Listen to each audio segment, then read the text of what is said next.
পরিপূর্ণ খাঁজ পর্দা করে এই ফিতনার যুগে স্কুটি চালানো হলে সেটা জায়েজ হবে নাকি পর্দা নষ্ট হবে? মেয়েরা যদি পরিপূর্ণ পর্দা করে স্কুটি চালাতে চান তাহলে সেক্ষেত্রে পরিপূর্ণ পর্দা করে যদি চালাতে পারেন, চালানো জায়েজ হবে।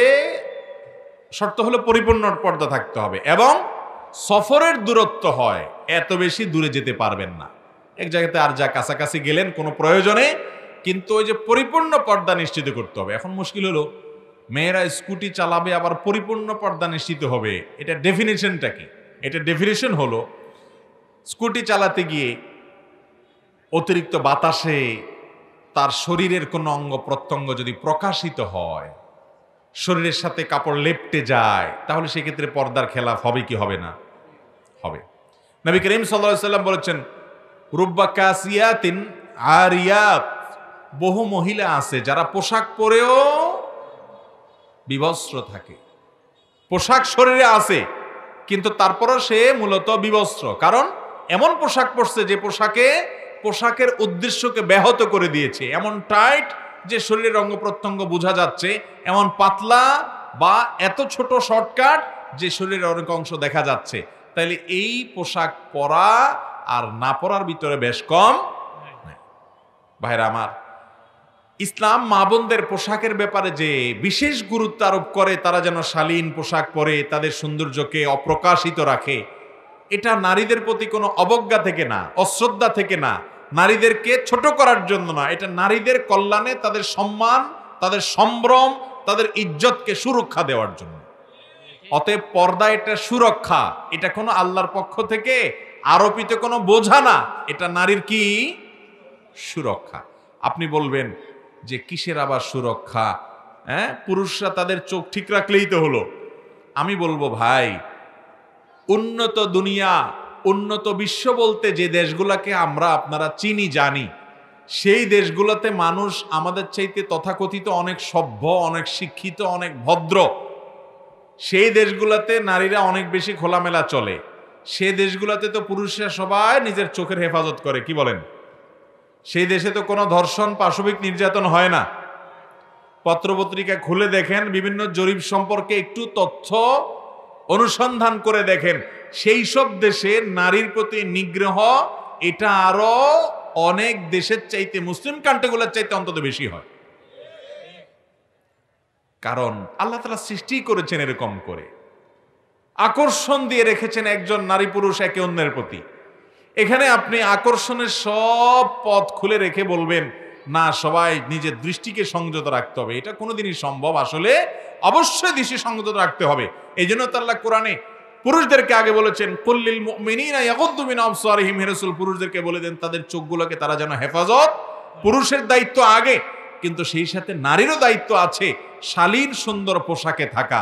তিনি অশালীন খোলামেলা পোশাকে থাকলে তিনি নিজে যেরকম বিপদ ডেকে আনতে পারেন, অন্য পুরুষকে, যুবকদেরকে তাদেরকে ধ্বংসের দিকে ঠেলে যেতে সহযোগিতা করতে পারেন। এই জন্য শরীয়ত পর্দার বিধান দিয়েছে, অন্য কিছু নয়। ভাইরা আমার, জাহিলি যুগে, ইসলাম পূর্ব যুগে, বর্বরতার যুগে, অন্ধকারের যুগে, মূর্খতার যুগে, সে যুগে সাধারণত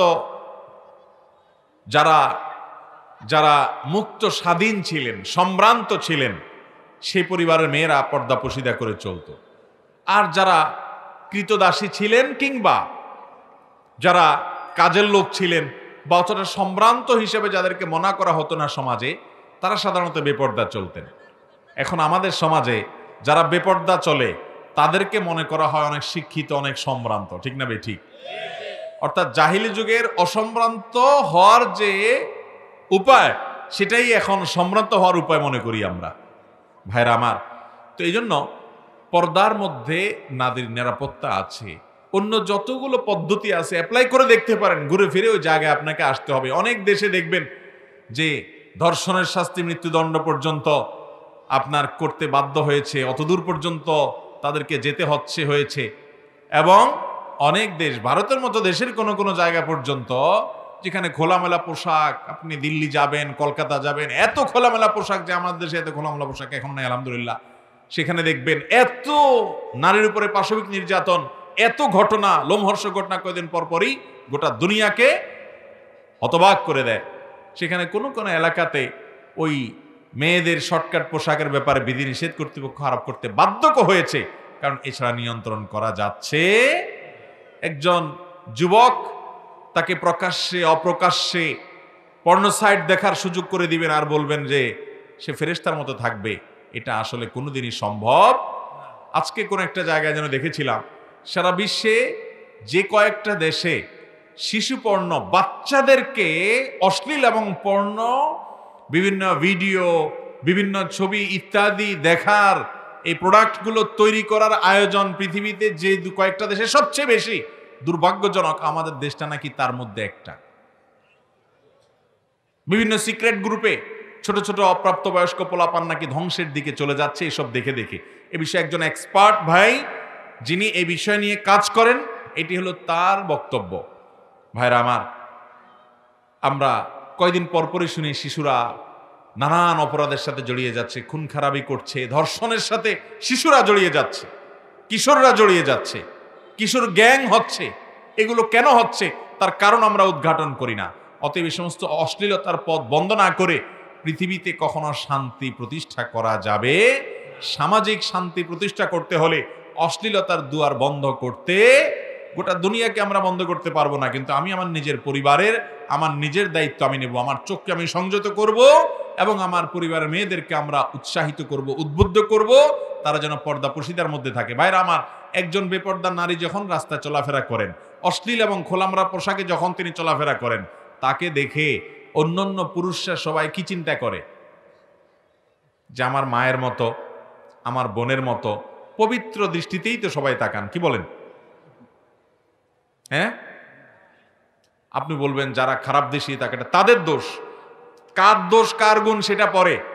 একজন মেয়ে, আপনার বোন, আপনার স্ত্রী, তিনি যদি খুব খোলামেলা পোশাকে বাহিরে বের হন, অশ্লীল পোশাকে বাহিরে বের হন, তাকে দেখে রাস্তায় শত শত মানুষ মনে মনে যদি জেনা করে, মনে মনে তার সাথে তাকে বাজে কল্পনা করে, তো আপনি একজন পুরুষ হিসাবে, ওই ভদ্র মহিলা একজন ভদ্র মানুষ হিসাবে, তার কাছে এটা কি ভালো লাগার কথা না খারাপ লাগার কথা? ওই মহিলাকে দেখে যারা বাজে চিন্তা করে, বাজে চিন্তার কথা যদি মুখ দিয়ে উচ্চারণ করে, থাপ্পড় খাবে কি খাবে না? তাহলে আপনি নিজেই তো জানেন যে এই রাস্তা আপনি খুলে দিয়েছেন, অথচ আপনি অপমানিত হচ্ছেন। এটা এটা দ্বিমুখিতা ছাড়া আর কিছুই নয়। আল্লাহ আমাদেরকে পর্দার গুরুত্ব বুঝার তৌফিক দান করুন। ভাইরা আমার, যে কোনো দেশের প্রেসিডেন্ট, গুরুত্বপূর্ণ ব্যক্তিত্ব যারা আছেন, তাদেরকে বডিগার্ডরা তাদেরকে পাহারাদারি করেন। যেখানে যায় তাদের সাথে তাদের গার্ডরা থাকেন। এই গার্ড যে তার সাথে থাকে, এটা কি তাকে আসামি হিসাবে বন্দী করে রাখা নাকি তার নিরাপত্তার জন্য? ইসলাম মহিলাদের জন্য পর্দার যত বিধিবিধান দিয়েছেন, এটা নারীকে সেফ করার জন্য, নিরাপদ রাখার জন্য। যত দ্রুত বুঝবে মহিলারা, যত দ্রুত বুঝবো আমরা, তত আমাদের জন্য কল্যাণ ইনশাআল্লাহ। তাহলে মেয়েরা যদি স্কুটি চালাতে চায়, ওই যে শালীনতার মধ্যে থেকে যদি পারেন, এমন কোনো পোশাক যদি থাকে যে তার শরীরের কোনো অঙ্গ প্রত্যঙ্গ প্রকাশিত হবে না, ফুটে উঠবে না, শরীরের সাথে লেগে থাকবে না, হয়তো তিনি ধীরে ধীরে গেলেন, বা এমন কোনো জায়গায় থাকলেন যে তার কোনো এলাকাতে হয়তো কোনো কম্পাউন্ডে কারোর নজর পড়বে না, এক কথা তিনি নিজের পর্দা ঠিক রেখে যদি স্কুটি চালান, এখান থেকে ওখানে ধারে কাছে কোথাও গেলেন, কোনো অসুবিধা নেই ইনশাআল্লাহ। কিন্তু পাবলিক প্লেসে, হাইওয়েতে তিনি এই স্কুটি চালাবেন আর তার পর্দা লঙ্ঘন হবে না, সেটা খুব কঠিন। যদি সেটা পারেন, এমন কোনো সিস্টেম যদি বের করা যায়, তো সেটা নাজায়েজ হওয়ার কারণ নাই। জুমার দিন আসরের পর যে দুরুদ পড়লে 80 বছরের গুনাহ মাফ হয়, তা কি সহিহ হাদিস দ্বারা প্রমাণিত? ভাইরা আমার, একটি দুরুদের কথা বিভিন্ন বর্ণনায় পাওয়া যায়। আল্লাহুম্মা সাল্লি আলা মুহাম্মাদিন নবিয়িল উম্মি ওয়া আলিহি ওয়া সাল্লিম তাসলিমা। এই দুরুদ পাঠ করলে, জুমার দিন আসরের পরে পাঠ করলে, 80 বার পাঠ করলে 80 বছরের গুনাহ মাফ, 80 বছরের ইবাদত লেখার কথা বিভিন্ন বর্ণনায় পাওয়া যায়। কিন্তু এই বর্ণনাগুলোকে মুহাদ্দিসিন ইকরাম দুর্বল বলেছেন। এগুলা বিশুদ্ধতার মানদণ্ডে উত্তীর্ণ। অনেক মুহাদ্দিসিন লেখে অনেক দুর্বল বলেছেন, অত্যন্ত দুর্বল বলেছেন। কথা কি বুঝাইতে পারছি? বাকি এমনি জুমার দিন দুরুদ শরীফ পাঠ করা, এটা তো বিভিন্ন বিশুদ্ধ হাদিস দ্বারা প্রমাণিত, এবং দুরুদ পাঠের শ্রেষ্ঠ দিনই হলো জুমার দিন। আর জুমার দিন আসর পরের সময়টা দোয়া কবুলের সময়। এই সময়টা কিসের সময়? দোয়া কবুলের সময়। এই সময়টাতে দোয়া করতে হয়, সেই সাথে দুরূদ তো অবশ্যই গোটা জুমার দিনে এবং জুমার রাতে পাঠতে হবে, নবী করিম পাঠ করতে হবে। নবী সাল্লাল্লাহু আলাইহি ওয়াসাল্লাম বলেছেন, আকসিরু আলাইয়া মিনাস সালাতি মিন ইয়াউমিল জুমআতি ওয়া লাইলাতিল জুমআ, জুমার রাতে অর্থাৎ বৃহস্পতিবার দিবাগত রাতে এবং জুমার দিনে তোমরা আমার প্রতি বেশি বেশি করে দুরূদ পাঠ করো। ফা ইন্না সালাতাকুম মা'রুদাতুন আলাই, কারণ তোমরা যে দুরূদ পাঠ করো এটা আমার সামনে উপস্থাপন করে ফেরেশতারা, অমুকের ছেলে অমুকে আপনার জন্য দুরূদ পড়েছে। এজন্য দুরূদ শুক্রবারে বেশি করে পড়তে হবে, এতে কোনো সন্দেহ নাই। তবে এই হাদিসটি সহিহ বা বিশুদ্ধ সনদে প্রমাণিত না, বরং এটা সনদ সম্পর্কে মুহাদ্দিসদের অনেকেরই মন্তব্য আছে এটা অত্যন্ত দুর্বল সূত্রে বর্ণিত। আমার বড় বোন অনেক নামাজি ও পর্দানসীন ছিল, উনি জুমার দিন বাথরুম করা অবস্থায় মারা গেছেন, এটি কি কোনো খারাপ মৃত্যুর লক্ষণ? ভাইরা আমার, টয়লেটে মৃত্যুবরণ করলেই সে খারাপ এমন কোনো কথা নেই। আল্লাহর কোনো বান্দা তিনি হয়তো বাসা বাড়িতে খুব ভালোভাবে তার বিছানায় তিনি মারা গেছেন, এর মানে এটা না যে তিনি জান্নাতি হয়েছেন, নিশ্চিত হয়েছেন। কে কোথায় মারা গেল এটা গুরুত্বপূর্ণ না, গুরুত্বপূর্ণ হলো কোন অবস্থায় মারা গেল, অর্থাৎ তার ইমানের হালত কি। ইমান যদি মজবুত থাকা অবস্থায়, তওবা করেছে এই অবস্থায়, তাকওয়ার উপরে যদি কারোর মৃত্যু হয়, তাহলে তার মৃত্যু যেখানেই হোক না কেন ইনশাআল্লাহ সেটা ভালো মৃত্যু হিসাবে বিবেচিত হবে। আর যদি কারোর আল্লাহ না করুক ফাসেকের মৃত্যু হয়, তিনি কাফের থাকেন, বেঈমান থাকেন, আর বেঈমান যদি মসজিদের ভিতরেও মারা যায় তারপরেও সেটা ভালো মৃত্যু বলা যাবে। কোথায় মারা গেছে এটা গুরুত্বপূর্ণ না, গুরুত্বপূর্ণ হলো কোন অবস্থায় মারা গেছে, অর্থাৎ তার ইমান এবং আমলের অবস্থা কি, এটা হলো গুরুত্বপূর্ণ। অতএব কেউ যদি টয়লেটে মারা যায় তাহলে সেক্ষেত্রে লোকটা যদি বেঈমান কাফের হয় আবার টয়লেটে মারা যায়, তাহলে তো তার মৃত্যু যে খারাপ মৃত্যু সেটা তো বলাই বাহুল্য, সেটা টয়লেটে বলে কোনো কথা নয়। গোলাম আহমদ কাদিয়ানের পরে প্রসিদ্ধি আছে যে সে নাকি টয়লেটে মারা গেছে। যদি ঘটনা তাই হয়ে থাকে তাহলে সেক্ষেত্রে একে তো সে নিজেকে বিভিন্নভাবে নবী রাসূল দাবি করে, কোরআনের বিকৃতি করে বিভিন্নভাবে সে এবং তার অনুসারীরা কাফের, এ ব্যাপারে সমস্ত উলামা একরাম সারা বিশ্বে প্রায় একমত। এরপর আবার তার মৃত্যু হয়েছে ওখানে, তাহলে তার অবস্থাই তো বেঈমানের অবস্থা, আবার মরছে সেখানে। অতএব তার খারাপ মৃত্যুর ব্যাপারে কোনো সন্দেহ নাই। কিন্তু কোনো ইমানদার তার মৃত্যু যদি টয়লেটে হয় তাহলে টয়লেটে মৃত্যুর কারণেই তাকে খারাপ বলার সুযোগ। আমাদের সমাজে মানুষ অন্যকে নিয়ে মন্তব্য করতে খুব মজা পায়, নিজের খোঁজ খবর নাই। অমুকের এটা হয়েছে কেন তাইলে মনে হয় সে খারাপ মানুষ, অমুকের সেটা হয়েছে কেন তাহলে সে খারাপ মানুষ, অমুক মেয়ে তালাক খেয়ে বাসায় আসছে কেন তাহলে ও মনে হয় খারাপ মানুষ, ওর স্বামী মারা গেছে কেন তাহলে মনে হয় মানুষটা ভালো ছিল না, ও আল্লাহ মনে হয় নারাজ হয়ে গেছে ওর উপরে। হ্যাঁ, এরকম নানান জল্পনা কল্পনা আমরা আরেকজনকে নিয়ে করি। আমার নিজের অবস্থা কোথায় আল্লাহর কাছে সেটা নিয়ে খোঁজ খবর, নিজের চরকায় তেল দিনে আরেকজনকে নিয়ে ভাবি। আল্লাহ আমাদেরকে নিজেদের সম্পর্কে ভাবার তৌফিক দান করুন। অন্যের সম্পর্কে কুধারণা নয়, সুধারণা করতে হবে। কি ধারণা করতে হবে? অতএব কোন আল্লাহর বান্দা বা বান্দি তিনি নামাজি মানুষ, দিনদার মানুষ, পর্দানুসীন ছিলেন, জুমার দিন আবার মারা গেছেন। জুমার দিন মারা যাওয়ার সম্পর্কে একটি হাদিস আছে, সে হাদিসে নবী সাল্লাল্লাহু আলাইহি সাল্লাম বলেছেন, যদি কেউ জুমার দিন মারা যায় আল্লাহ তাআলা তার কবরের আযাব মাফ করে দেন। তাহলে সহজ কথা না। এখন সে কোথায় মারা গেছে এটা মুখ্য নয়, কি অবস্থায় মারা গেছে সেটা হলো মূল বিষয়। আমরা সুধারণা করব, বাকি লা নুযাক্কি আলা আহাদিন আলাল্লাহ, লা নুযাক্কি আলা আহাদিন আলাল্লাহ, আল্লাহর উপরে কাউকে আমরা সার্টিফিকেট দিতে যাব না। কার অবস্থা কি সেটা একমাত্র কে জানেন? আল্লাহ ভালো জানেন। আমরা তো বাহ্যিক অবস্থা দেখে কারোর মৃত্যুর পর মনে করি এই লোকটা জান্নাতি, কারোর মৃত্যুর পর মন্তব্য করি আমরা জাহান্নামী। ফেসবুকে বিশেষ করে দেখবেন কোন একটা মানুষ হয়তো সে গুনাহগার ছিল, হয়তো কোনো পাপে লিপ্ত ছিল, কিন্তু দিন শেষে সে মুসলমান, আল্লাহকে বিশ্বাস করে, আখিরাতকে বিশ্বাস করে, হয়তো কোনো গুনাহে লিপ্ত ছিল তার জীবনে বা কখনো খারাপ ছিল, মারা যাওয়ার পর দেখবেন সবাই তারে জাহান্নামে পাঠিয়ে দিয়েছে ফেসবুকে কমেন্টে। ঠিক না বে ঠিক? জাহান্নামের ঠিকাদারি সবার হাতে হাতে। এই জন্য ডক্টর খন্দকার আব্দুল্লাহ জাহাঙ্গীরউল্লাহ বলছেন, বাংলাদেশে একজন মানুষও জান্নাতে যাইতো না যদি আল্লাহ তাআলা জান্নাতের দায়িত্ব আমাদের সবার হাতে দিত। কারণ এক হুজুর অন্য হুজুরের অনুসারীদের সব জান্নাতে পাঠিয়ে দিত, আবার ওই হুজুর আবার এই হুজুরের অনুসারীদেরকে সব জান্নাতে পাঠিয়ে দিত, তাহলে জান্নাত খালি থাকতো। ঠিক না ভাই ঠিক? আমাদের মন মানসিকতাকে আরো বড় করতে হবে, বিশেষ করে ইমানদারদের ব্যাপারে রুহামা বাইনাহুম হতে হবে। আমার মুসলমান ভাই, আহলে কেবলা ভাই, তার ভিতরে কোনো ভুল ত্রুটি আছে, তিনি মারা গেছেন, মারা যাওয়ার পরে তার কোনো সমালোচনা না, এখন তার ফয়সালা আল্লাহ তাআলা করবেন। এখন তার ভালো গুণ থাকলে বললাম, না হলে চুপ থাকবো, আল্লাহর কাছে মাফ চাইবো, আল্লাহ তাকে মাফ করুক। শিক্ষা অর্জন করার থাকলে সেই শিক্ষার কথা বলবো। তাই বলে ওই ব্যক্তিকে জাহান্নামে নিশ্চিতভাবে পাঠায় দেওয়ার ঠিকাদারি, কন্ট্রাক্টরই আল্লাহ আমাদেরকে দেয় নাই। আল্লাহ আমাদেরকে বুঝার তৌফিক দান করুন। মানুষ মারা যাওয়ার পর পুরুষ মহিলা মৃত ব্যক্তির পাশে বসে কোরআন তেলাওয়াত করিলে কি মৃত ব্যক্তির কোনো উপকার হয়? ভাইরা আমার, মৃত ব্যক্তি লাশের পাশে চারপাশে গোল হয়ে কোরআন তেলাওয়াত করার একটা রেওয়াজ আমাদের সমাজে আছে, ঠিক না? কোরআন এবং হাদিস দ্বারা এরকম কোনো আমলের কোনো প্রমাণ নাই ভাই। কোনো আমলের প্রমাণ এরকম পাওয়া যায় না যে মানুষ মারা যাওয়ার পর তার পাশে বসে কোরআন তেলাওয়াত করতে হবে।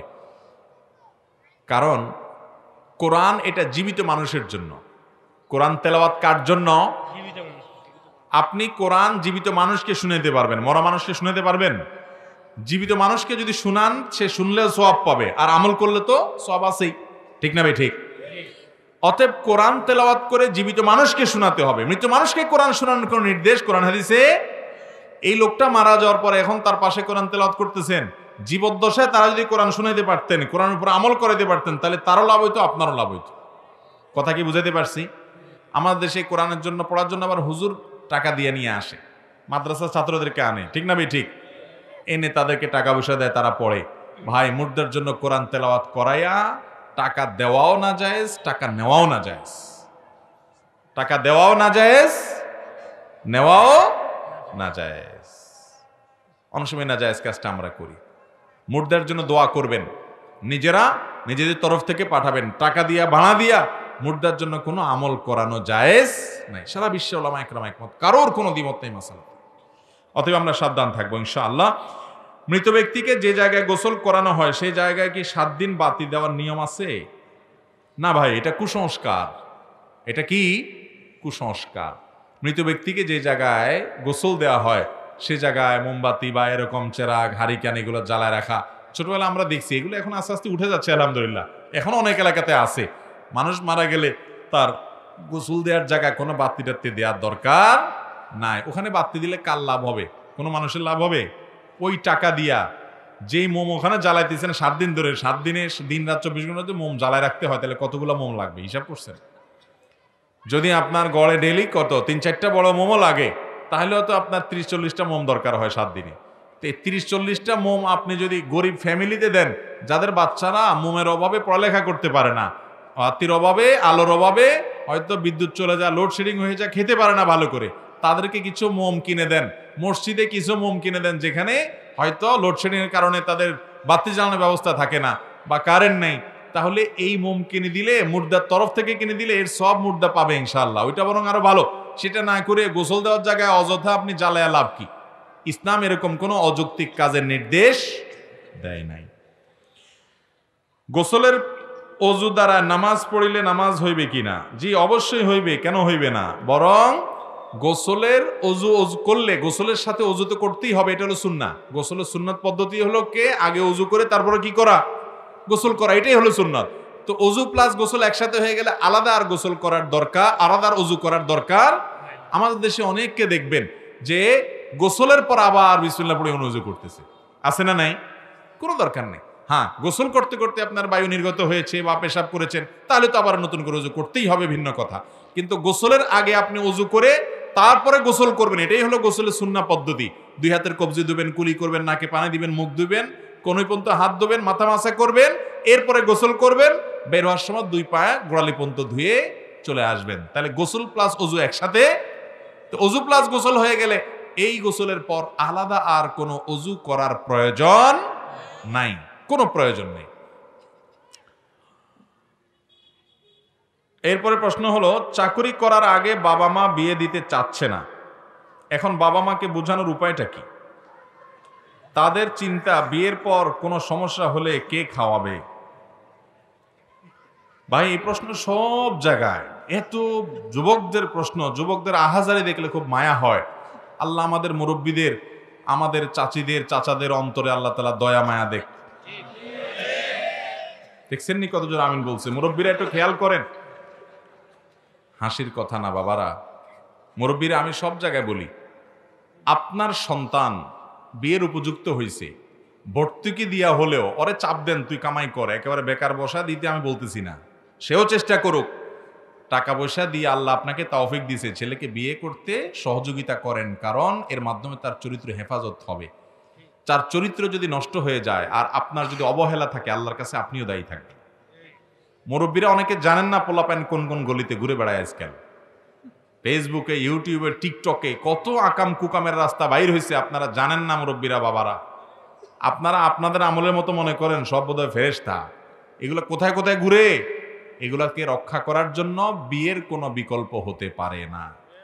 অতএব তাদেরকে সময় থাকতে বিয়ে দেন, আমার কথা না। নবী করিম সাল্লাল্লাহু আলাইহি ওয়াসাল্লাম বলেছেন, তোমাদের সন্তানদেরকে উপযুক্ত পাত্রস্থ করার ব্যবস্থা থাকলে, উপযুক্ত যে এমন কোন পাত্রপাত্রী পেলে যার দিনদারিতে তুমি মোটামুটি সন্তোষজনক মনে করো, তাহলে আর দেরি করিও না, দ্রুততার সাথে বিয়ে দাও। কারণ সেটা না করলে দুনিয়াতে ফাসাদ তৈরি হবে, জেনা ব্যভিচার ঘরে ঘরে বাড়বে। বাংলাদেশে একটা জরিপ কয়দিন আগে দেখলাম যে এই দেশের ম্যাক্সিমাম তরুণ তরুণী তারা প্রাপ্তবয়স্ক হতে না হতে বা তার আগে আগেই তারা জেনায় লিপ্ত হয়ে যাচ্ছে বেশিরভাগ। অর্থাৎ একজন যুবক, একজন যুবতী, তার চরিত্রে কোনো কালিমা লাগে নাই, কোনো জেনা সে করে নেই, এরকম একজন যুবক যুবতী পাওয়া এখন বড় কঠিন হয়ে গেছে, সংখ্যায় তারা অনেক নগণ্য হয়ে যাচ্ছে। এরকম জটিল পরিস্থিতিতে বাবারা, মায়েরা তাদের সন্তানদের বিয়ে দেওয়ার পরে আন্তরিক থাকতে হবে। পয়সা এবং পায়ের উপরে দাঁড়ানো বলতেছেন, আরে বাবা, আল্লাহ তাআলা কোরআনে কারিমে বলেছেন তোমরা তোমাদের অধীনস্থদেরকে বিয়ে দাও।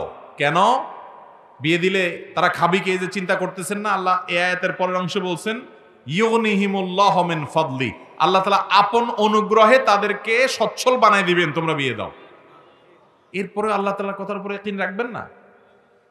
হ্যাঁ, তাদেরকে অবশ্যই কর্মমুখী করেন, আর যুবকরাও কর্মমুখী বলেন, এখানে বসে শুধু সুবহানাল্লাহ পড়েন না, কর্মমুখী হন, অলস হয়েন না। নবী করিম সাল্লাল্লাহু আলাইহি ওয়াসাল্লাম বলেছেন মান ইসতাতা মিনকুমুল বাআতা ফালিয়াতাযাওয়াজ ওয়া মান লাম ইসতাতি ফাআলাইহি বিসসাওম, যাদের পয়সা কড়ি আছে বিয়ে করার তারা করো, আর যার বিয়ে করার কোনো পয়সা কই নাই, বউরে মোহর দেওয়ার ব্যবস্থা নাই, ডাইল ভাত দেওয়ার ব্যবস্থাও নাই, তুমি এত বেকার অথর্ব যদি হও তো তুমি রোজা রাখো, তোমার বিয়ে করার দরকার নেই। শুধু বসে বসে সুবহানাল্লাহ পড়লে হবে? যুবকরা কাজ করবো তো ইনশাআল্লাহ। কিন্তু মুরব্বীরা এক গাদা পয়সা আনো, নিজে বাড়ি করো, গাড়ি করে এই পর্যন্ত অপেক্ষা করাবেন না, খবরদার। ও যদি 10 টাকা কামাই করে, আপনি সাথে আর 10 টাকা দিয়ে বিয়ে করান। আরে ভাই, আপনার ঘরে আরেকটা মানুষ আসলে সে কি না খায় মরে যাবে নাকি? তার রিজিক সে নিয়ে আসছে না দুনিয়াতে, আপনি তো তার রিজিক দাতা না, আপনি কি চিন্তা করছেন? আল্লাহ তাআলা আমাদের মনগুলোকে বড় করার তৌফিক দান করুন, যুবকদের চরিত্রকে হেফাজত করার তৌফিক দান করুন। মুরব্বীরা যারা আছেন, আপনারা নিজেরা বিয়ে করছেন কয় বছর বয়সে? একদম পিচি উচি থাকতে সব বিয়ে করছে। আপনারা বিয়ে করছেন আগে আগে, আপনাদের এত আগে বিয়ে করার কোনো দরকার ছিল না। আরো 5-7 বছর 10 বছর পরে দেরি করে করলেও কোনো অসুবিধা ছিল না, কারণ আপনাদের আমলে এত ফিতনা ছিল না। আর এখন এত ফিতনা। আপনি যদি 20 বছর বয়সে বিয়ে করে থাকেন, তো আপনার ছেলের অন্তত 2 বছর হলেও আগে বিয়ে দেওয়া উচিত আপনার, কারণ আপনার আমলে এত ফিতনা ছিল না। এখন যত ফিতনার মুখে, ওর চরিত্রকে নষ্ট করার জন্য বিজ্ঞাপনের নামে, নাটকের নামে, সিনেমার নামে, পত্রিকার নামে, ম্যাগাজিনের নামে, ফেসবুকের নামে, ইউটিউবের নামে, সব জায়গায় শুধুমাত্র কিভাবে নারীকে উন্মুক্তভাবে উপস্থাপন করাবে যুবকের চরিত্র ধ্বংস করার জন্য তার হাজারটা আয়োজন পড়ে আছে, ও নিজেকে রক্ষা করতে পারছে না চেষ্টা করে। অতএব মা বাবারা দায়িত্বশীল হতে হবে ইনশাআল্লাহ। আর আপনারা ঠিক ঠিক না করে কাজ কাম করেন, পয়সা করে কামাই করেন। হ্যাঁ, বেশিরভাগ আবিয়াইতে নাকি? আওয়াজে তো বলে বেশিরভাগই অবিবাহিত। আল্লাহ তাআলা এই বেচারাদের একটা ব্যবস্থা করে দেয়। মেয়ের বাপরা যারা বিয়ে দিতে চান না, যে ছেলে সরকারি চাকরি করে না, আজকাল অনেক মেয়ের বাপরা আছে চাকর খোঁজে, চাকর দেখে দেখে নিজের মেয়ে বিয়ে দিবে। মানে কোনো একটা চাকরগিরি করে তাহলে তার কাছে মেয়ে দিবে, ব্যবসা করলে দিবে না। আছে না নাই? আহা, কপাল পড়া। মেয়ের বাপদেরকে আল্লাহ তাআলা হেদায়েত দান করুন। এক গাদা পয়সা দাবি করবেন মোহর, এছাড়া দিবেন না, তারপরে যায় নানান তালবাহানা করবেন, এগুলো উচিত না বাবারা। একজন ভালো ছেলে খোঁজ করেন, ভালো ছেলে যে মানুষ হিসাবে ভালো, সৎ, আল্লাহ ভীরু, ওর যদি পয়সা কড়াও না থাকে, বহুত পয়সাওয়ালা কোটিপতির চাইতে অদ্দাম 1000 গুণ বেশি। আমরা এগুলো অনেক সময় পরে বুঝি। কত মা বাবার, কত মেয়ের বাবাদের চোখের পানি দেখছি যে পয়সাওয়ালা তথাকথিত স্টাবলিশ ছেলে ছাড়া বিয়ে দিবে না, এরপরে ফান্দে পড়িয়া কান্দিতে কান্দিতে আসে আমাদের কাছে। আল্লাহ তাআলা আমাদের সবাইকে হেদায়েত দান করুন, দিনদারিতাকে অগ্রাধিকার দিতে। আর যুবক ভাইরা কেউ বেকার থাকবো না, সবাই কাজ শুরু করবো, ঠিক আছে তো ইনশাআল্লাহ? কোনো কাজকে ছোট মনে করবেন না, কোনো কাজকে না, যেই কাজ পান সেই কাজ শুরু করে দেন। কোনো দোকানে কর্মচারীগিরি শুরু করে দেন, ছোট্ট কোনো ব্যবসা শুরু করে দেন, ছোট্ট কোনো কিছু শুরু করে দেন, কোনো কাজ ছোট না। নবী রাসূলরা যেই কোনো হালাল উপার্জনের পন্থা গ্রহণ করতে তারা ইতস্তত করতেন না। আজকাল আমাদের সমাজে আমরা অনেক কাজে ছোট মনে করি, এগুলো হলো আমাদের ছোট মন মানসিকতার কারণে। অতএব যুবকরা এই ভয়কে জয় করতে হবে ইনশাআল্লাহ। এরপরের প্রশ্ন হলো, আত্মীয়তার সম্পর্কে ছিন্নকারী ব্যক্তি জান্নাতে যেতে পারবে না, এমনই বলা আছে হাদিসে। প্রশ্ন হলো, যদি কোনো আত্মীয় ঝগড়া বা কোনো ঝামেলা বা সম্পর্ক বজায় রাখতে গিয়ে অরাজকতা সৃষ্টি করে, সেক্ষেত্রে আত্মীয়ের সাথে সম্পর্ক বজায় কিভাবে রাখবে? ভাইরা, আত্মীয়ের সাথে সুসম্পর্ক বজায় রাখতে হবে। যদি আপনি সুসম্পর্ক বজায় রাখার চেষ্টা করেন কিন্তু সে আপনার অসহযোগিতা করে, তারপরও আপনার সদিচ্ছা থাকবে, আন্তরিকতা থাকবে যে আমি সম্পৃক্ত থাকতে চাই, সংযুক্ত থাকতে চাই। এরপরেও যদি দেখেন যে না, আমি সম্পর্ক রাখতে গেলে সে আমার উল্টা আরো ইট মারে, উল্টা আরো ক্ষতি করে, উল্টা আরো ব্ল্যাক ম্যাজিক করে, নানাভাবে শত্রুতা করে, কাছে গেলে আমার আরো ক্ষতি করে, এরকম যদি হয় তাহলে নিজেকে সেভ করার জন্য দূরে থাকতে পারেন। কিন্তু দূরে থাকলেও আপনার মন থেকে তার কল্যাণ কামনা করবেন, তার দুঃখে দুঃখী হওয়ার চেষ্টা করবেন, দূর থেকে পারলে উপকার করার চেষ্টা করবেন, কাছে গেলে যেহেতু শত্রুতা করে। কিন্তু আপনার সাধ্য অনুযায়ী তার সাথে সুসম্পর্ক বজায় রাখবেন। কারণ নবী করিম সাল্লাল্লাহু আলাইহি ওয়াসাল্লামের কাছে এক ব্যক্তি আসছে, এসে বলছে, ইয়া রাসূলুল্লাহ, আমার এক আত্মীয় আছে, আমি তার সাথে সুসম্পর্ক রাখতে চাই, কিন্তু সে আমার সাথে রাখতে চায় না, উল্টা ক্ষতি করতে চায়। তখন নবী করিম সাল্লাল্লাহু আলাইহি ওয়াসাল্লাম বলেছেন, লাইসাল ওয়াসিলু বিল মুকাফি, আত্মীয় ভালো সম্পর্ক রাখে, তুমিও সাথে ভালো সম্পর্ক রাখো। এটা তো আত্মীয়তার সম্পর্ক রক্ষা হলো না। আত্মীয়তার সম্পর্ক রক্ষা হলো সে তোমার সাথে খারাপ করে, তারপরে তুমি ভালো করার চেষ্টা করো। আমাদের সমাজে অনেকে দেখবেন, আপনার ছেলেকে একটা জামা কিনে দিয়েছে ঈদে, তা আপনিও একটা কিনে দেন। এটা আত্মীয়তার সম্পর্ক রক্ষা করা না। আমার ছেলেকে দেখবা না দেখে আমি তার ছেলেকে দিব, যদি সামর্থ্য না থাকে। দেওয়ার সামর্থ্য নাই, অন্তত আন্তরিকতা দেখাবো, মায়া দেখাবো, দিল থেকে তার ভালো চাইবো। কারণ আত্মীয়র সাথে সুসম্পর্ক রক্ষা করা ফরজ। এই ফরজ সম্পর্কে আমরা অনেকে অবগত। অনেক লোক নামাজ কালাম পড়ে কিন্তু আত্মীয়র সাথে সুসম্পর্ক বজায় রাখে। আল্লাহ আমাদের সবাইকে বোঝার তৌফিক দান করুন। মহিলারা কি নামাজ শেষে মুনাজাত ধরতে পারবে কিনা? ভাইরা আমার, মহিলা পুরুষ যে কেউ নামাজের পর নবী করিম সাল্লাল্লাহু আলাইহি সাল্লামের শেখানো দোয়া, জিকির এগুলো পাঠ করবে। এর পাশাপাশি আল্লাহর কাছে বিশেষ কিছু চাওয়ার দরকার হলে অবশ্যই তিনি চাইতে পারেন, কারণ নামাজের পরে দোয়া কবুল হয়। অতএব নামাজের পর পুরুষরা যেরকম আল্লাহর কাছে চাইতে পারেন, মহিলাদেরও চাওয়ার অধিকার। কিন্তু ট্র্যাডিশনাল মুনাজাত সম্মিলিতভাবে সবার সাথে তাল মিলায় উঠাইতে হবে, তাল মিলায় নামাইতে হবে, এটা নবী করিম সাল্লাল্লাহু আলাইহি সাল্লাম থেকে প্রমাণিত নয়। এমনি আপনার কিছু চাওয়ার দরকার হচ্ছে, অবশ্যই আপনি চাইতে পারেন। একজন পুরুষ যেরকম চাইতে পারে, একজন মহিলাও চাইতে পারেন। এরপরে প্রশ্ন হলো, একবার জাহান্নামে গেলে পরে সাজা ভোগ করার পর জান্নাতে যেতে পারবে কিনা? ভাই, জাহান্নামে যদি কোনো মানুষ যায় অথচ সে মুসলমান, আল্লাহর প্রতি ঈমান আছে, কবিরা গুনাহ করেছে, কোনো পাপে লিপ্ত হয়েছে, এই জন্য সে জাহান্নামে গেছে, তো এই লোক তারপর যদি ঈমান তার মধ্যে থাকে, কোনো না কোনো দিন সে জান্নাতে যাবে ইনশাআল্লাহ। তাহলে এবার যারা আকাম কুকাম করেন তারা টেনশন মুক্ত হয়ে গেলেন যে ফতোয়া পেয়ে গেলাম, জান্নাতে একদিন যাওয়া যাবেই, মোসে তাও দিয়া, তাহলে এবার পাপের কাজ করতে থাকবেন। কি বলেন ভাইরা আমার? জাহান্নামটা কিন্তু আপনার মামুর বাড়ি না, যত খুশি হয়ে যাচ্ছেন, মামুর বাড়ি না। জাহান্নামের বিবরণ হাদিসের আলোকে, কোরআনের আলোকে যদি একটুও জানেন এবং তার প্রতি ঈমান আপনার থাকে, তাহলে জাহান্নামে যাওয়ার কথা তো দূরের কথা, জাহান্নামের ধারে কাছে আঁচ গায়ে লাগানোর দুঃসাহসও কোনোদিন করতে পারবেন। আল্লাহুম্মা আজিরনা মিনান নার। আল্লাহ আমাদেরকে জাহান্নামের আযাব থেকে আপনি পানাহ দান করেন। দুনিয়ার মোহ আমাদেরকে সব ভুলিয়ে রেখেছে ভাইরা, আমাদেরকে ভুলিয়ে রেখেছে। কোরআন এবং সুন্নাহ শেষের বিবরণগুলো আমাদের ইয়াকিন হয় না, আমাদের ঈমানের দুর্বলতার কারণে। ভাইরা আমার, সেজন্য জাহান্নামে যদি এক মুহূর্তের জন্য কেউ যায়, তার অবস্থা ভয়ঙ্কর হবে। একটা হাদিসে আসছে যে এক লোক দুনিয়াতে সারা জীবন সুখ ভোগ করছে, সারা জীবন সুখ ভোগ করছে, জীবনে কখনো দুঃখের দেখা পায় নাই বা উল্লেখযোগ্য কিছু হয় নাই, বেশিরভাগ সুখেই সে ছিল, চিরসুখী আমরা যাদেরকে বলি। এরকম কোন মানুষকে যদি জাহান্নামের চারপাশ দিয়ে আশেপাশে দিয়ে একটা চক্কর দেওয়ানো হয়, জাহান্নামে ফেলানো হয় না, তো জাহান্নামের ভয়াবহতা অনুভব করার পর, উপলব্ধি করার পর, আঁচ করার পর সে সারা জীবন যে আল্লাহর নেয়ামতের মধ্যে ছিল সে ভুলেই যাবে, সে স্বীকারই করবে না, ভুলে যাবে সব। অতএব জাহান্নামে একবার যাওয়ার পর পুড়ে শাস্তি ভোগ করে তারপর আপনি জান্নাতে কখনো আসবেন, সেজন্য আরামসে আকাম করবেন, গুনাহ করবেন, এটা বুদ্ধিমান করতে পারে যদি জাহান্নাম সম্পর্কে ন্যূনতম ধারণা থাকে। আল্লাহ তাআলা আমাদেরকে হেফাজত থাকার তৌফিক দান করুন।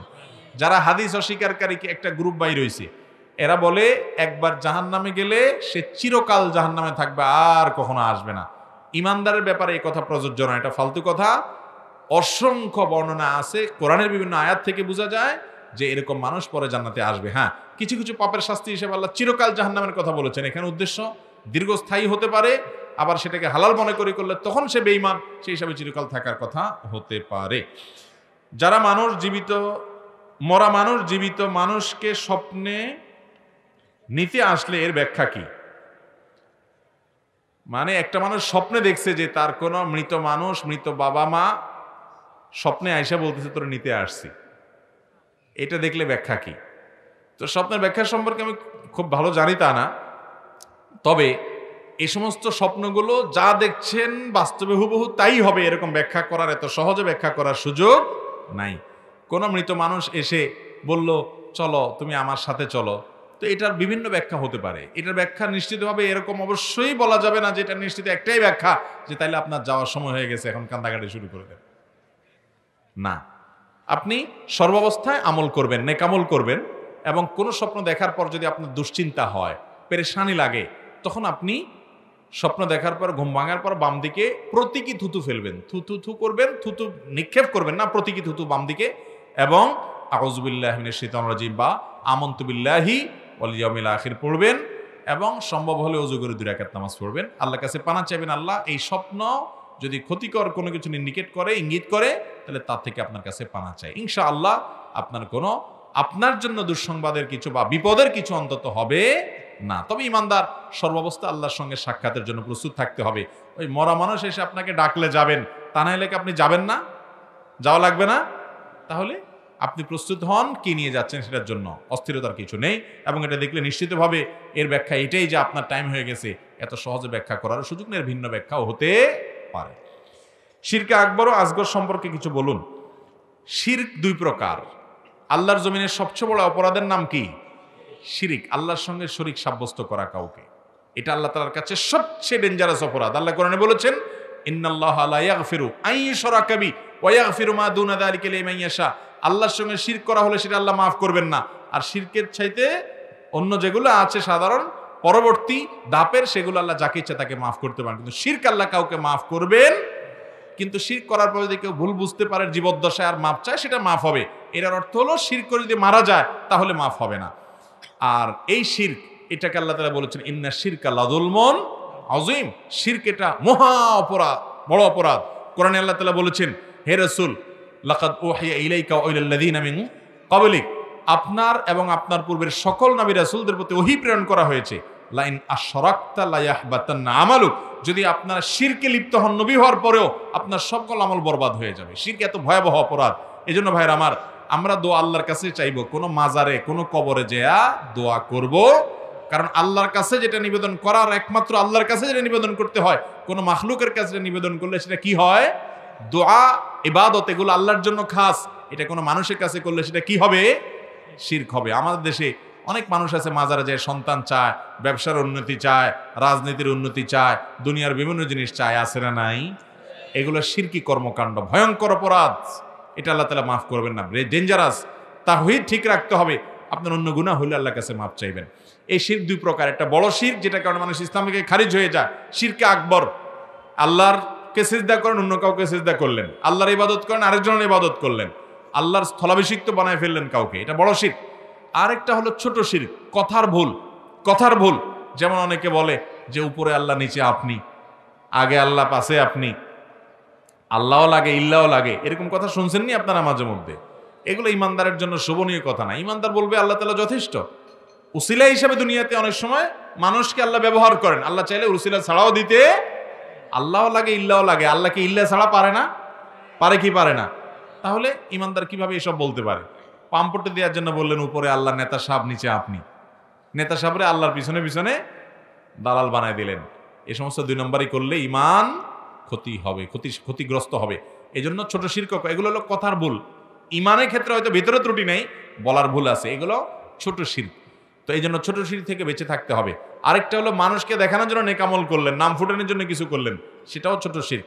নবী সাল্লাল্লাহু আলাইহি ওয়াসাল্লাম দোয়া শিখিয়েছেন ছোট শিরক থেকে বাঁচার জন্য, আল্লাহুম্মা ইন্নী আউযু বিকা আন উশরিকা বিকা ওয়া আনা আ'লাম ওয়া আস্তাগফিরুকা লিমা লা আ'লাম। আল্লাহ, আমার জ্ঞাতসারে অজ্ঞাতসারে, আমার অজান্তে সব প্রকার শিরক থেকে পানা চাই। আর বড় শিরক থেকে বাঁচবেন কিভাবে? শিরক সম্পর্কে জানবেন কোনটা বড় শিরক, সেখান থেকে বাঁচার চেষ্টা করবেন। সরকারি চাকরি করে প্রতিদিন 1 ঘন্টা দেরি করলে তার বেতনের টাকা হালাল হবে কিনা? ভাইরা আমার, সরকারি চাকরি করেন আর বেসরকারি চাকরি করেন, সরকারি চাকরিতে বেশি হয় আকাম, বাকি বেসরকারি চাকরিও যদি করেন, আপনার ডিউটির টাইম 8 ঘন্টা, আপনি গেছেন 1 ঘন্টা পরে, সই আগের টাইমে দিয়ে দিছেন, অথবা 2 নম্বরই করে অনেক দিনের সই একসাথে মেরে দিছেন। আজকাল তো আবার ফিঙ্গারপ্রিন্ট বাইরে হয়েছে, তো ফিঙ্গারপ্রিন্ট বাইরে হলেও কোনো একটা 2 নম্বরই করে ওইটা লাইন গার্ড করছেন অ্যাকাউন্ট অফিসারের সাথে যোগাযোগ করে। এরকম যদি আপনি ডিউটি ফাঁকি দেন, তো যেই কতক্ষণ সময় ফাঁকি দিলেন ওই কতক্ষণ সময়ের বেতন আপনার জন্য হালাল হবে না। আমরা অনেকেই আছি হালাল উপার্জন করি, উপার্জনটা হারাম না, কিন্তু এই দেরিতে হাজির হচ্ছেন, আগে আগে চলে আসতেছেন, 2 দিন ফাঁকি ঝুঁকি দিছেন, আবার ওই সংশ্লিষ্ট অফিসারের সাথে হাত আছে, এই জন্য 2 নম্বরই করে এটাকে হাজিরা উল্লেখ করে দিছেন। আবার অনেকে আছে এগুলো কিচ্ছু করে না, টাইম মতো যায়, টাইম মতো আসে, কারণ তার অফিসে ফিঙ্গারপ্রিন্ট আছে, কার্ড মারা লাগে, এই জন্য বেচারার উপায় নাই, টাইম মতো যায়, টাইম মতো আসে। উনি সুযোগের অভাবে সৎ, এরকম আছে না নাই কিছু? কিন্তু এই লোকগুলো অনেক সময় দেখা যায় আমরা এমন কিছু কাজ করি যে আমাদের উপার্জন হারাম হয়ে যায়। সেটা কি? ধরেন মোবাইলে বসে বসে 1 ঘন্টা টিপলেন, বস নাই, সরে গেছে, কোনো দিক চলে গেছে, আস্তে করে টিপলেন, ক্যামেরা যেখানে না এখানে যায় বসে বসে ফেসবুক টিপলেন। যতক্ষণ আপনি টিপবেন ততক্ষণ মধ্যে ফাঁকি দেওয়া হলো কি হলো না? ওই সময়ের উপার্জন আপনার হালাল হবে।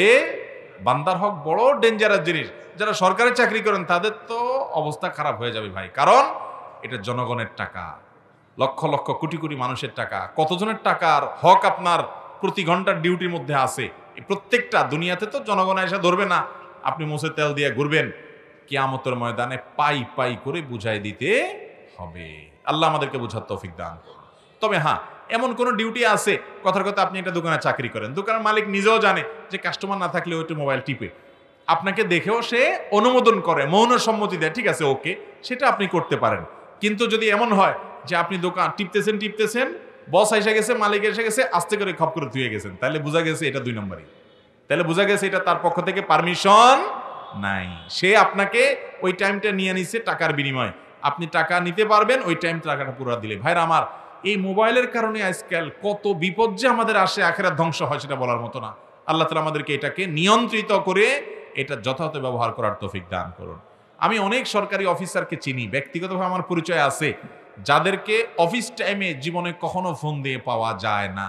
আমি নিজে দেখেছি, চেক করি, অফিস টাইমে তারা কখনো ফোন ধরেন না, কারণ তারা জানেন যে এই ফোনগুলো সব ব্যক্তিগত ইস্যু। অফিস টাইমে অফিসের ফোন ছাড়া নিজের ফোন তাদের বন্ধ থাকে। আমি নিজে চিনি ব্যক্তিগতভাবে, কোনো দিন তাদেরকে পাওয়া যায় না। এরকম নেককার মানুষও আছে আল্লাহর বান্দারা। আল্লাহ তাআলা আমাদেরকে সেরকম নেককার হওয়ার তৌফিক দান করুন। ভাই, নামাজ কালাম আর লম্বা দাঁড়িয়ে রাখলেন, ওয়াজ শুনলেন, কোরআন তেলাওয়াত করলেন, আর মানুষের হক মেরে দিলেন, জান্নাতে যাওয়ার জন্য এই চরিত্র যথেষ্ট হবে। অনেকে ডিউটির সময় বসে বসে ইউটিউবে ওয়াজ শুনে, কি বলেন, তারটা তো হালাল হবে নাকি? তারটাও হালাল হবে না, কারণ আপনাকে বেতনটা ওয়াজ শোনার জন্য দেওয়া হয় না, পাবলিকে সার্ভিস দেওয়ার জন্য দেওয়া হয়েছে, ঠিক না ভাই? ঠিক। এটা বড় ডেঞ্জারাস বিষয়। আল্লাহ তাআলা আমাদেরকে সাবধান হওয়ার তৌফিক দান করুন। সুর করে দুরূদ পড়া কি জায়েজ আছে? ভাইরা আমার, কোরআনে কারীমের তেলাওয়াত সুর করে সুন্দর কণ্ঠে পড়তে হবে, কারণ হাদিসে আসছে লাইসা মিন্না মান লাম ইয়াতাগান্না বিল কোরআন, যে কোরআনকে সুন্দর কণ্ঠে পড়ার চেষ্টা করেন। আল্লাহ যাকে যতটুকু দিছে ততটুকু, সে একেবারে আহামরি সুরে পড়তে হবে এমন জরুরি না, তার যতটুকু আছে ততটুকু অনুযায়ী চেষ্টা করবে সুন্দর কণ্ঠে তেলাওয়াত করার। আর অন্য হাদিসে আসছে যে নবী রাসূলুল্লাহ সাল্লাল্লাহু আলাইহি ওয়াসাল্লাম বলেছেন, জাইয়িনুল কোরআন বিআসওয়াতিকুম, তোমরা কোরআনকে তোমাদের কণ্ঠ দিয়ে সাজাও, সুন্দর করে পড়ো। কোরআন ছাড়া আর কোনো কিছুতে সুর দেওয়ার কোনো নির্দেশ শরীয়তে নাই। এখন কোরআন ছাড়া আপনি দুরূদ পড়ার সময় যদি সুর দেন, এটা মুবাহ, এটা নাজায়েজ বা হারাম হবে না, কারণ এটাকে কেউ সুন্নত বা সওয়াবের কাজ মনে করে সুদ দেয় না, যে সুর না দিলে সওয়াব হবে না এরকম কেউ মনে করে না। অতএব সুদ দেওয়াটা মুবাহ বা জায়েজ আছে, কিন্তু সুর দিতে হবে দুরূদ পড়তে হলে এমন কোনো কথা অনেকে সব স্বাভাবিকভাবে বলতেছে, দুরূদ বললেই সুদ ধরে আল্লাহুম্মা, এরকম কোনো সুদ ধরতে হবে এমন কোনো আবশ্যকীয়তা বা দুরূদ পড়ার কোনো আদবও না যে সুদ দিতে হবে। আপনি স্বাভাবিক পড়েন আল্লাহুম্মা সাল্লি আলা মুহাম্মাদ ওয়া আলা আলি মুহাম্মাদ কামা সাল্লাইতা আলা ইব্রাহিম ওয়া আলা আলি ইব্রাহিম ইন্নাকা হামিদুম মাজিদ। এটাকে আপনি যদি সুদ দিয়ে টান দিয়ে পড়েন, সওয়াব একটা বেশি হবে, নেকি একটা বেশি হবে, এমন কোনো কথা।